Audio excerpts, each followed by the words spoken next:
Buka hatimu, buka nuranimu.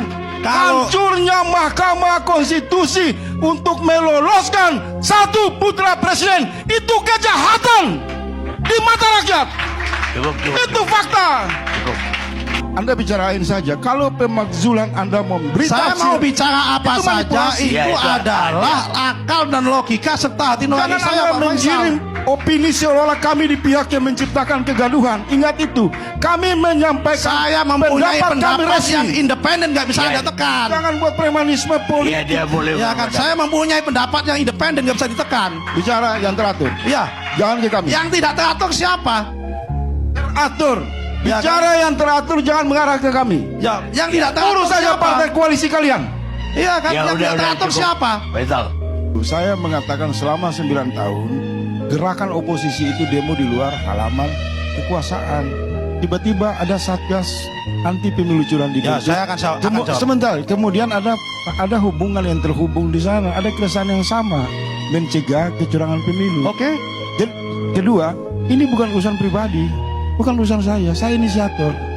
Saya salah satu yang menyambungkan tujuan negara yang diwakili oleh satgas pemilu curang dengan kehendak rakyat. Dan ini tidak ada hubungan dengan 100 orang. Itu nama petisi 100. Ini gejolak keresahan yang nyata di depan mata Nusra. Makanya begini Pak ya, Pak Faisal. Jadi politisi jangan bangun kesiangan kemudian baca judul. Tidak Begini ya Pak Faisal ya, kalau memang mengatakan ada keresahan. Udahlah, saya udah baca Anda di media terlalu banyak menyimpang, mencari panggung Nah, ini. gini, kalau memang kalau ada keresahan, mengatakan berapa, buktikan. Anda tanya saya, Satgas anti pemilu curang mengundang publik, rakyat, dan rakyat datang menyampaikan lewat saluran konstitusi. Silahkan. Anda bilang buat keonaran, menciptakan kegaduhan. Ya, makanya pikiran-pikiran itu harus dihentikan. Ini dialog rakyat dengan lembaga resmi. Ketiga semua partai politik bungkam, DPR bungkam, ada satu pejabat negara. Oke. Membuka pintu, menghormati rakyat, mendengar keluhan. Keluhan itu adalah pemakzulan, hal biasa saja, Mas. Ya makanya Gimana bikin huru hara? Kalau Pak Mahfud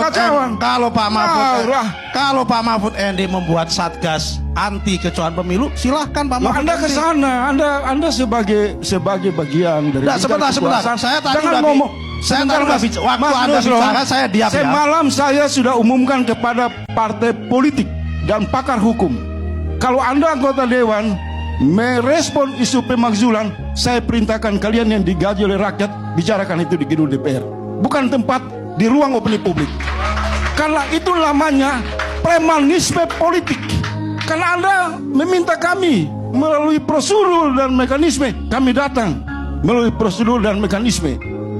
Anda juga harus taat mekanisme. Rapat di DPR, kumpulkan Golkar, fraksi-fraksi. Apakah suara rakyat ini hanya Faisal Assegaf atau seluruh rakyat Indonesia? Jangan bacot di ruang publik. Kalau memang Anda yakin bisa membuktikan, saya buktikan bahwa seluruh rakyat Indonesia Nusron Wahid, Pak buka Faisal, hati nuranimu Nusron. Pak Faisal, Nusron Wahid, akal kecerdasan dan kita hati ini nuranimu, sama-sama Pak Faisal. 98. Soeharto jatuh Pak Karni. Pada saat kita demo tahun 98, kita tidak pernah tahu pasal berapa, mekanismenya seperti apa. Karena pada saat itu Soeharto mengendalikan seluruh organisasi strategi negara, termasuk DPR. Kondisinya sama sekarang.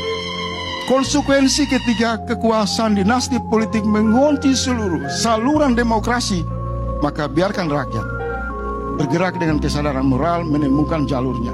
Dan jalur yang tepat bukan DPR, tapi jalur yang tepat masuk ke jantung pertarungan presidensial. Ada Satgas anti pemilu curang dibuat oleh Menko Polhukam, di mana Pak Mahfud sudah mengumumkan kepada seluruh rakyat, jika ditemukan adanya potensi kecurangan, bukti-bukti kecurangan, bawa ke sini dan kami akan salurkan.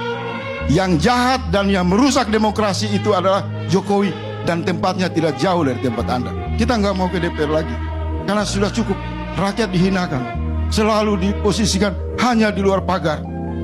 Metode ini kita rubah, karena ada pertarungan di jantung kekuasaan antara, tanda kutip, kepentingan Prabowo yang terlihat jelas menyandera Jokowi untuk demi melanggengkan tujuan satu putaran dan Pak Mahfud di sana berdiri sebagai salah satu kandidat calon wakil presiden, maka sebenarnya sudah bisa terlihat Bang Karni. Kalau semua menggunakan infrastruktur negara di pusat kekuasaan dalam pertarungan pemilu ini, maka sudahlah, kita lupakan DPR, kita lupakan partai politik, tafsir-tafsir hukum tata negara. Satgas anti pemilu curang ini akan jadi satu pemantik yang sudah terbukti hari ini. Rakyat lebih percaya Satgas anti pemilu curang. Rakyat tidak percaya Nusron dengan partai politiknya. Rakyat nggak percaya pakar-pakar hukum. Ini bullshit, omong kosong, brengsek semua.